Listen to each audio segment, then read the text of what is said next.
there, Sarah. Hey, Dave. I feel Happy like Friday. happy Friday. I feel like it's been a little while, right? Oh, yeah. I Since realize we we did got this? Yeah. yeah. The last couple of weeks have been nuts. I was I don't know well, we've had some hockey tournaments on Fridays and stuff, and yeah, we just had a lot going on at work. So I set the timer to 10 minutes. We're now at 9 minutes and 36 seconds, and we have 3 episodes to talk through. I don't even know if you watched them or remembered them or anything, but I don't remember a ton of them. I will be honest, and I didn't listen to the last one. So let's see if I could either fake it or you could fill me in. I think, yeah. Well, perfect. Well, 3 weeks ago, I guess 2 weeks ago, inclusive, right? So Joe Yes. Cliggott was on. So Joe, I worked with, or never worked with him, but knew him throughout the world of Chicago architecture. He worked with a lot of common colleagues. We worked in the same offices, but at different times. Have you ever come across Joe in No, your work? no. Um, yeah, he was really interesting to talk to because he's a master team builder. Um, Oh, and it kind of took a while once we were talking through his story to really kind of understand. Um, he's at HKS. I believe it's at HKS. okay. Their goal, their company wide, their massive firm, and their company wide goal is to, be a world class leader in architectural design throughout the world. And he's like, all right, well, step one, we can't have our office in the suburbs of Chicago. Okay. We got to move downtown. So they like built out awesome space in the Inland Steel building, right? To Oh, compete in the nice. world. Wait a minute. Okay. Yeah, Chris worked in the Inland Steel building for a while. Wonder if they cross paths. I don't know how long they've been in there, and that might have Oh, been the firm before that too. But it was really interesting, kind of hearing him talk about big firms really dialing in locally and saying, how do we really kind of not I hate the word restructure, but like rethink the way that we've operated in today's world, yeah. and the way they have specialists. So like sports stuff, instead of the Chicago office having their sports team dealing with the stadium, it's like, no, we have all of our leading sports people around the world who are involved in a project. And obviously, communication channels and all that are a lot easier now. So Yeah. and taking an age-old firm and evolving to that. I thought it was pretty cool. And he's just like such a down-to-earth guy. He's just always smiling. Everybody loves him. Great. It sounds great. What was I going to ask? Oh, I forgot. Um, you don't know when they moved to the Inland Steel building? I When they don't, did? because I think he's only been there a couple years at Yeah, HKS. Most of his what suburb were they in before? I think they were by O'Hare because basically people would fly in and then you'd be close to the airport. Oh, okay. Well, and the other interesting thing that he said about that is back in the day or historically, early in our careers and in his career in Chicago, Chicago international firms were based in Chicago. Perkins and Will, Yeah. SOM, Getch, LCGA at the time. All those big firms were based in Chicago, but you didn't have New York-based firms with offices in Chicago Yeah. necessarily. So it led to a very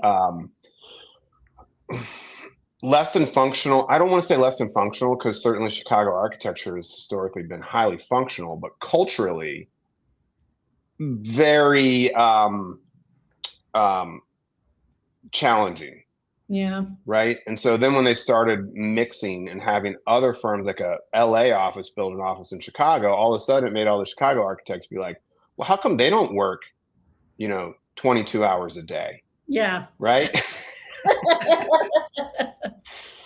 So yeah, it started to bring in kind of a new energy and then this kind of cross pollination between different firm cultures that has happened, really just in the last 10 years or so. I thought all that stuff was really interesting. Wow. That's interesting. But yeah, Joe's a great dude. How about Adam Steiner? Did you watch Adam Steiner last week? Yes, I listened to him for a chunk in the middle. And what were we listening to? Oh, you and I talked a little bit about it and how he's like, because he does mostly custom home designs. Yeah. and how he's like, yeah, you guys in the remodeling world, that's like a whole nother level. You guys are at expert level. And I was just like, all right, I'm going to like turn up the volume a little bit here. What's this guy got to say? Yeah. And then that kind of, yeah, I liked, I related a lot to the same kind of things he would say about like wanting to have the parameters to kind of to flex in. Like I've always enjoyed remodels for that reason, and being able to have that containment of what can you do within the box. That's what I've always liked. So. Yeah, I agree. I thought that was interesting because he doesn't like that. Yeah. Yeah. That's the challenge. I think that's where we kind of thrive after doing it for a while and kind of, anticipating. But he does that in his houses too. And he's at this point, he's, designed thousands of houses. Yeah, you still have a lot. You still have setbacks. You gotta, there's still a box, but. Yeah, and he has the ability and, in his experience to project what's going to happen by moving something somewhere before doing it. So he's saying like a client's like, well, what if we put this over here? And he's like, well, this is what's going to happen if you do that, right? We don't even need to draw it. I'm going to tell you exactly why. Now my whole bearing wall's off, and my roof structure, now I'm going to have to change the slope of the roof. It's this whole kind of organism that I've always had a harder time envisioning. Like that's a level of 3D thinking that I've always struggled with. I just have not. I mean, I could work through plans, I could work through elevations, and even some exterior massing. But like thinking in 3D like that, I've never. It doesn't click with me still. Like I still struggle with that, which is probably why I like remodels so much, because you have those kind of you've got some guardrails there that I don't always need to think about structure in the same way, I guess, or like massing in the same way. Well, I think in good design, it's the same thing. It's kind of the organizational partie. Mm-hmm. And we established those in existing houses where you have that load bearing wall and these different things. Yeah. So what the organization of it is, not just in how you move through it, but how the thing's supported and how that forms the exterior massing of it. And it's such, in probably the last 30, 40 years, none of that really mattered anymore, because you get LVLs and all these other things. You can throw a bunch of steel in there, and then you can put stuff wherever you want, and buried columns and all this weirdness. Sure. But in a lot of ways, the floor plan culture of like, make this room a foot bigger, move this over here, and kind of morph this thing has really, eroded the organizational design structure of a house. If you look at the custom houses that we've designed and built, there's a very clear organization to them when you look at them in section. Yeah, right? Sure. So it's kind of the same thing. Yeah. All right. I think I mean, we haven't done too many brainstorming or even like designs of custom homes, but we've had a couple land on our plates that have been really, really large. And I would say that's when like the partie starts to disappear a little bit. Like at some point, like you need those, at some point, like it's just too big for it to really read in a way that makes it read as a clean architectural plan. You know what I mean? Like in that hierarchy of space, like,